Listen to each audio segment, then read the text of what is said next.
Romanos. Yo creo que va a ser el libro del año ese. Hasta diciembre vamos a estar con Romanos. Capítulo 1. Hoy vamos a terminar el primer capítulo. Un poquito vamos a ubicarnos en el contexto. Los primeros miércoles que hablamos de Romanos, nos centramos más en el tema de Romanos, que era el Evangelio de Dios. El versículo 17 decía: porque en el Evangelio la justicia de Dios se revela por fe y para fe, como está escrito, mas el justo por la fe vivirá. El miércoles pasado Sergio nos hablaba de distintas formas que Dios se había revelado. Bueno, ahí el 17 dice que la justicia de Dios se revela. El versículo 18 dice: porque la ira de Dios se revela desde el cielo contra toda impiedad. Versículo 19, se leo parte nomás, dice: porque lo que Dios se conoce le es manifiesto, pues Dios se lo manifestó. Otra forma de revelar Dios mostrándose. Porque las cosas invisibles de Él, su eterno poder y deidad, se hacen claramente visibles desde la creación del mundo. Dios nunca estuvo escondido. Dios jamás se escondió del hombre. Ha sido evidente para todos los hombres, desde el inicio del mundo, la existencia de Dios, su eterno poder y deidad. Dice que se hacen claramente visibles por medio de la creación. Ahora, de este pasaje para adelante nos va a hablar del estado de condenación en el que está el hombre, porque a pesar de toda esa revelación, el hombre nunca quiso buscar a Dios. Y se puede resumir la primera parte de Romanos, que habla de esta condenación del hombre, en tres partes. La parte que vamos a leer hoy, del versículo 18 al 32, describe al hombre natural, por así decirlo, el que no tiene conocimiento ni de religión ni de nada, pero que en la naturaleza puede darse cuenta de la existencia de Dios y del poder de Dios. Dios se revela a través de su creación. Ahora, aún así, este hombre natural ha rechazado siempre a Dios. Capítulo 2, versículos 1 al 16, va a describir al hombre moral, aquel que se siente en capacidad de juzgar al que peca y al que hace lo malo. Y ahí Romanos lo exhorta, que dice: pero vos que juzgás a otro, hacés lo mismo. Y va a demostrar Romanos que incluso este hombre, con su moralidad y toda su ética, aún así él se condena a sí mismo, porque aunque tiene un conocimiento del bien y el mal que Dios ha puesto en cada uno de nosotros, aún así falla. Después va a describir al hombre religioso, del 2.17 al 3.20. Ahí habla de judíos que abrazaban la ley de Dios y se apoyaban en la religión, pero ellos también, aunque tenían la revelación de Dios en la ley, también fallaban. Y la conclusión a toda la primera parte de Romanos que estamos estudiando ahora, podríamos decir que es Romanos 3.23, termina diciendo: por cuanto todos pecaron y están destituidos de la gloria de Dios. Muchas veces se entiende mal estos pasajes de Romanos. Dice: bueno, pero si Dios se revela en la naturaleza, entonces el hombre puede conocer a Dios y ser salvo, y el indio que nunca escuchó el Evangelio se va a salvar porque vio a Dios. No, lo que está exponiendo Romanos acá no es una oportunidad de salvación para el hombre, es una evidencia de condenación.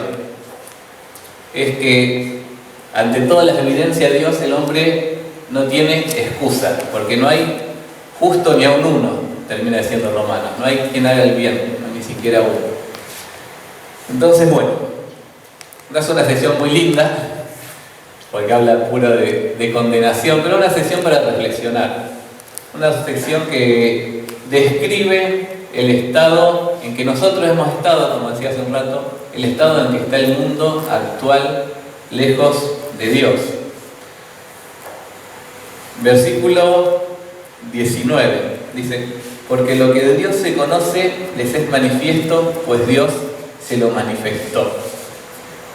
Ahora, Dios se ha manifestado, como dije recién, en el contexto acá está hablando de naturaleza. Y alguna, vamos a irnos un poco por las ramas, vamos a flashear un poco. Ejemplos de cómo Dios se ha manifestado.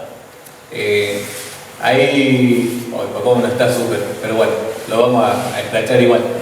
Dijo algo el miércoles pasado, y los hijos míos que son muy científicos quedaron medio indignados, porque dice, el sol arde y no se quema, ¿cómo puede ser? ¿El sol se quema, Marcos? ¿No consume combustible?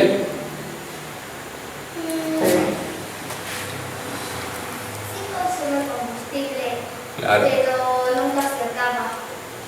Y va a tardar muchos millones de años en acabarse, digamos. No lo vamos a ver. El Señor viene antes. Pero el Sol quema 4 millones de toneladas de materia por segundo al arder. 4 millones de toneladas de materia por segundo. Y aún así se estima que tardaría millones y millones de años en consumirse, ¿no? en agotarse el Sol. ¿Qué pedazo de estrella? Y es una estrella enana. Es considerada una de las estrellas, de las categorías de estrellas, que está en la más baja. Hay estrellas que son miles de veces más grandes. Según dicen, todo por una explosión, no se crean cosas como estas, de no creer. Ahora, pensá un poco en el tamaño del universo. La distancia de la Tierra al Sol son más o menos 150 millones de kilómetros. No es que yo ya me sabía todo esto, me lo estudié ahora antes de venir. De la escuela me lo enseñaron, pero me olvidé todo. 150 millones de kilómetros de acá al Sol. Un paseo. La luz tarda 8 minutos y medio en llegar del Sol hasta acá. Eso sí lo sabían, ¿no? Distancia de la Tierra al Sol, 8 minutos luz, 8 minutos y medio, bueno. Es lo que tarda, desde que sale el Sol hasta que llega. Viajando a 300.000 kilómetros por segundo. Ahora, si sacamos la cuenta, ¿cuánto recorre la luz en un año? 300.000 kilómetros por 60 segundos, son un minuto, por 60 otra vez tenés una hora, por 24, por 365, y nos da cuánto recorre la luz en un año. Son algo así como 9.5 trillones de kilómetros en un año. O sea, un 9, un 5 y 11 ceros atrás de kilómetros en un año. Ahora, si vos querés cruzar toda nuestra galaxia, la Vía Láctea, tardás 125.000 años a la velocidad de la luz. Viajando a esa velocidad, toda esa cantidad por año, 125.000 años. Para viajar de nuestra galaxia a otra galaxia, yendo a esa velocidad, tardarías 3 millones de años al viajar a una galaxia vecina, así en promedio por la distancia que tienen las galaxias entre ellas. Se estima que hay en el universo, una estimación porque no las han llegado a ver todas, pero más de 2 billones de galaxias, o sea, 2 millones de galaxias. Así que ponete a viajar ya a ver si llega al final algún día. Es impresionante y tenemos un Dios poderoso que lo creó de la nada. Con su palabra habló y existió. No tenemos una idea, incluso nosotros que entre comillas conocemos a Dios, yo creo que no somos nada comparado con lo que Dios es. Ahora, pasemos de lo macro a lo micro. Vamos a ver el otro extremo. Si nos ponemos a ver las moléculas, los átomos, para formar una molécula de agua necesitas ¿cuántos átomos? ¿Alguien sabe? 2 de hidrógeno y 1 de oxígeno. Muy bien, 2 de hidrógeno y 1 de oxígeno. H2O, el agua. H2 porque 2 de hidrógeno, la O el átomo de oxígeno. 3 átomos hacen una molécula de agua.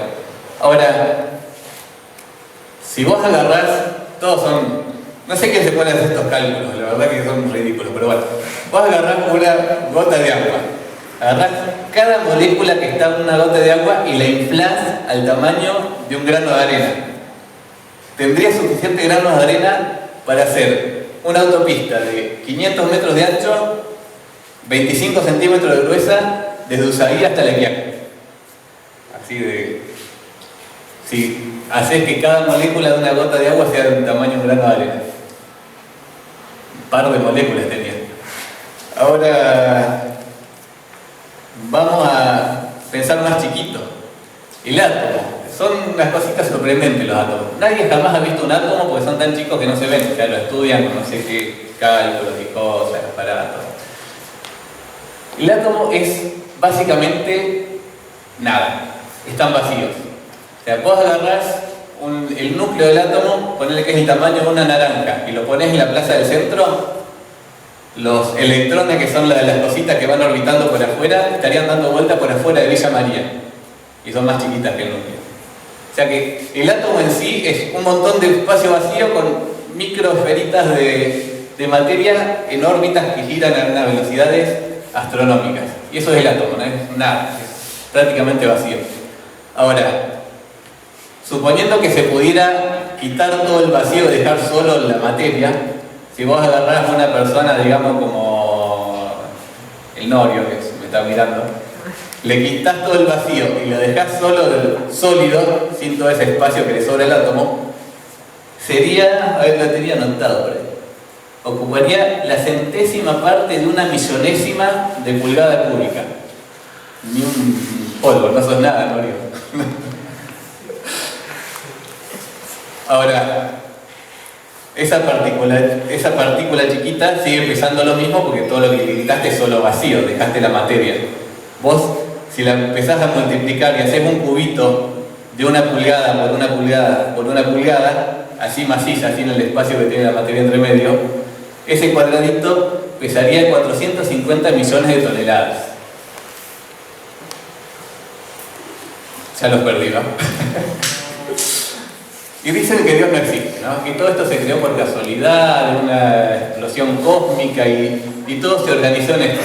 Ahora, esto hablando de cosas inertes. Si uno se pusiera a hablar del milagro de lo que es la vida y de lo complejo de la vida, porque estamos hablando de cosas que no son complejas, son simples, chiquitas, grandes, pero simples. Si nos podemos hablar de la vida, de la información genética que necesita una persona para estar formada con todas sus funciones, dicen que si agarrás la información genética de una célula y la escribís en un tamaño tipo escritura normal, escritura de máquina, al tamaño 12, así tal, una atrás de otra, toda la información genética, llegas de acá hasta el Sol, con la cadena de información que tiene una célula. Y si no está todo ordenado exactamente como tiene que ser, la persona, en vez de ser una persona, es, no sé, un monstruo, que sale cualquier cosa. Nunca algo se puede ordenar, ni crear de la casualidad, tanta información organizada. Pero el mundo dice, versículo 19, porque lo que de Dios se conoce les es manifiesto, pues Dios se lo manifestó, porque las cosas invisibles de Él, su eterno poder y deidad, se hacen claramente visibles desde la creación del mundo, siendo entendidas por medio de las cosas hechas, de modo que no tienen excusa. No tienen excusa. Fíjense, ¿qué cosas son las que se conocen de Dios? O sea, nadie se va a hacer un experto en teología por mirar la naturaleza. Se pueden conocer dos cosas de Dios. Su poder, o sea, que hay un Dios poderoso para poder crear todo, y su deidad, que Él efectivamente es un Dios creador. Este conocimiento, según Romanos, los tenemos todos. De modo que no tienen excusa. Versículo 21. Pues habiendo conocido a Dios, no le glorificaron como a Dios, ni le dieron gracias, sino que se envanecieron en sus razonamientos y su necio corazón fue entenebrecido. No le glorificaron como a Dios. Las personas, al haber entendido la existencia de este Dios, el impulso natural debería haber sido adorar a ese Dios. Es más, dice, ni le dieron gracias. El impulso natural de una persona al encontrarse ante tal deidad tiene que ser una actitud humilde de agradecimiento, sabiendo que todo lo que tengo, todo lo que me rodea, todo lo que soy, todo lo que hay es por la gracia de Dios. Ahora, ¿cuántas veces nosotros no somos agradecidos? Decimos característica del hombre sin Dios. ¿Y el hombre con Dios? ¿Y nosotros somos agradecidos por todo? O sea, por las cosas buenas y por las cosas, entre comillas, no buenas. sino que se envanecieron en sus razonamientos, algo vano es algo vacío, hueco, su necio corazón fue entenebrecido.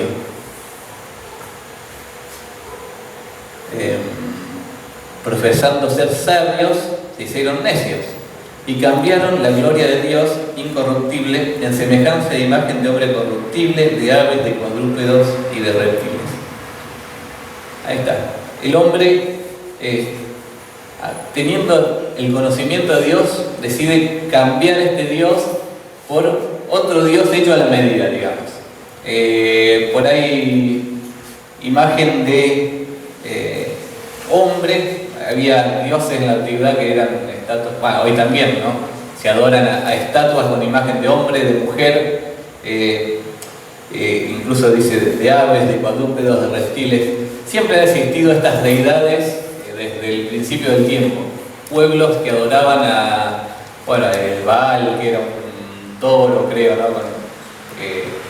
Los egipcios tenían un montón de bichos también que adoraban, las moscas, no sé qué pájaro. Y cuando le faltaban animales se lo inventaban, empezaban a mezclar un tipo con cabeza de pájaro, tenían los egipcios, un toro con cabeza de... inventaban dioses y lo adoraban. Ahora, por ahí uno dice, no, pero hoy en día no pasa. No, lo que pasa es que hoy en día nos inventamos otros dioses. Por ahí te parece raro inventar un tipo con cabeza de pájaro, pero la sociedad sigue encargándose de reemplazar a Dios por otras cosas, adorando hoy en día por ahí el materialismo, por ahí hay gente que vive tras ideologías y vive para defender y apoyar ideologías, como hemos visto tanto últimamente, reemplazo de Dios. Ahora, yo pienso que el reemplazo más peligroso de Dios es cuando reemplazamos a Dios con Dios. ¿A qué me refiero? Cuando predicamos a un Dios que es el Dios que a mí me conviene y no es el Dios que enseña la Biblia. Un Dios que yo puedo ir y declarar prosperidad y viene Dios y da prosperidad. Y yo declaro sanidad y Dios tiene que venir y dar sanidad. Y yo declaro, no sé, lluvia y tiene que llover porque yo lo declaré y Dios lo tiene que hacer.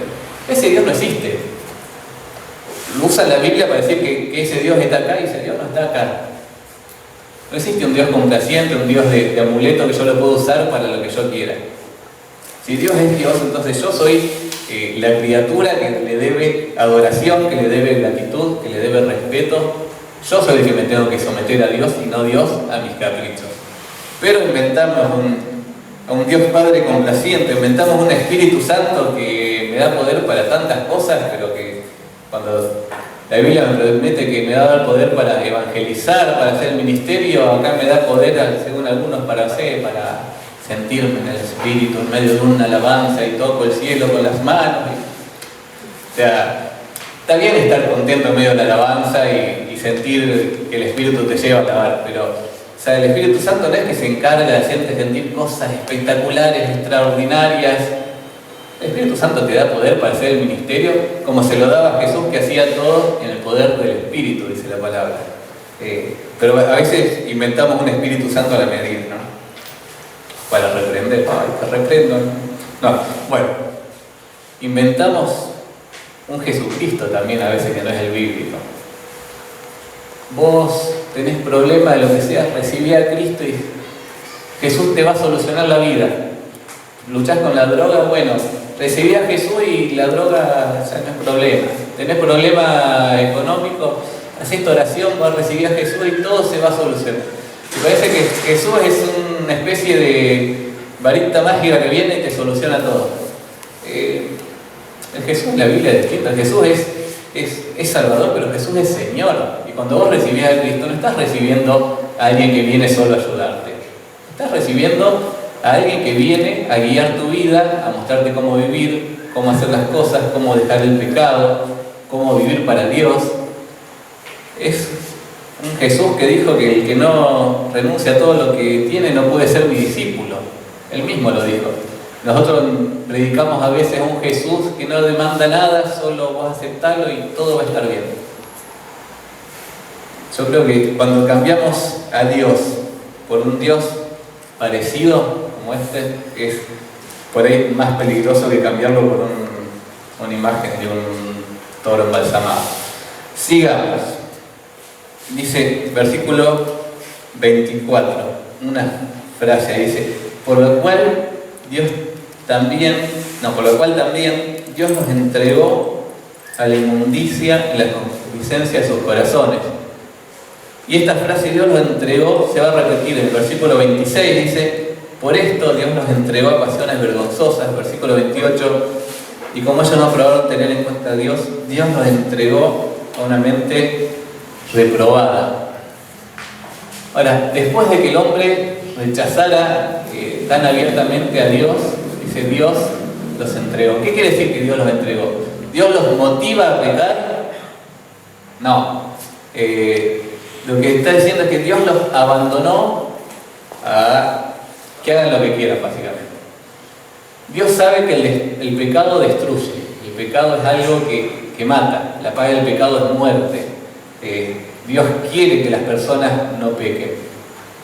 Pero cuando la persona rechaza abiertamente a Dios, Dios muchas veces, incluso a un hijo de Dios, cuando vez tras vez pecamos y renegamos contra Dios, lo peor que puede hacer Dios es entregarnos, abandonarnos a nuestro propio pecado, a nuestras propias consecuencias del pecado.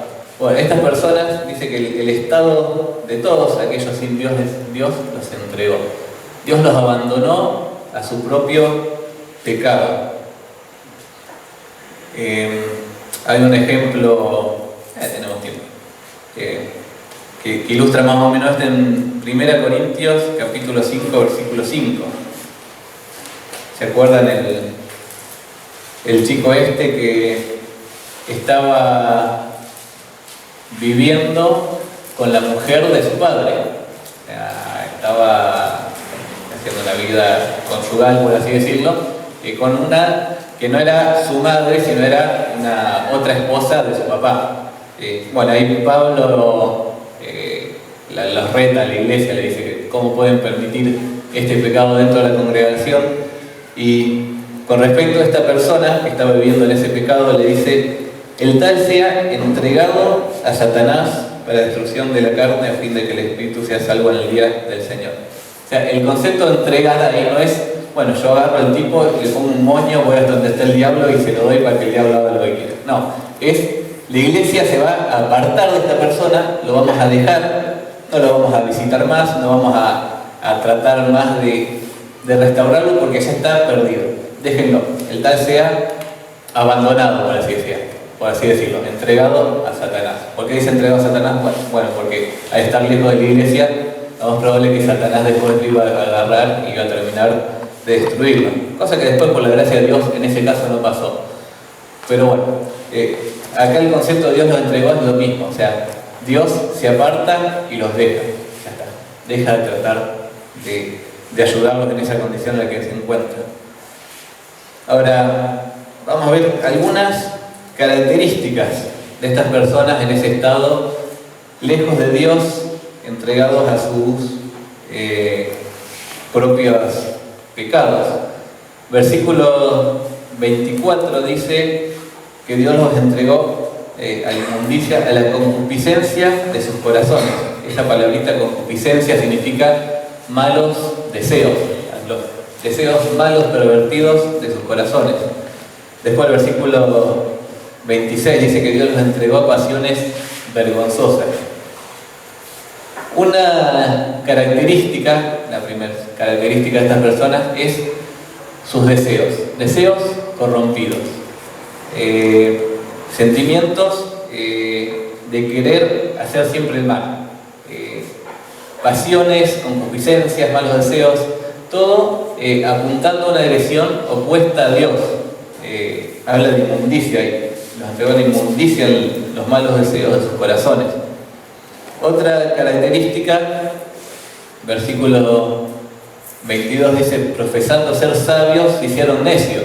No solo sus sentimientos corrompidos, su pensamiento corrompido también. No pueden pensar como si Dios existiera, por así decirlo. Cuando hacemos tanto ateo, no pueden pensar de una forma que vaya acorde a Dios. Profesando ser sabios, se hicieron necios. Dijo el necio en su corazón, no hay Dios, dice el Salmo.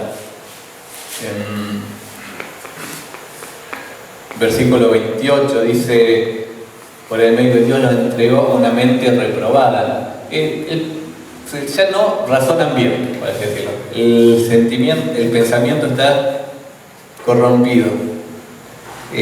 Y por último, acciones corrompidas, no solo lo que sienten, lo que piensan, lo que hacen.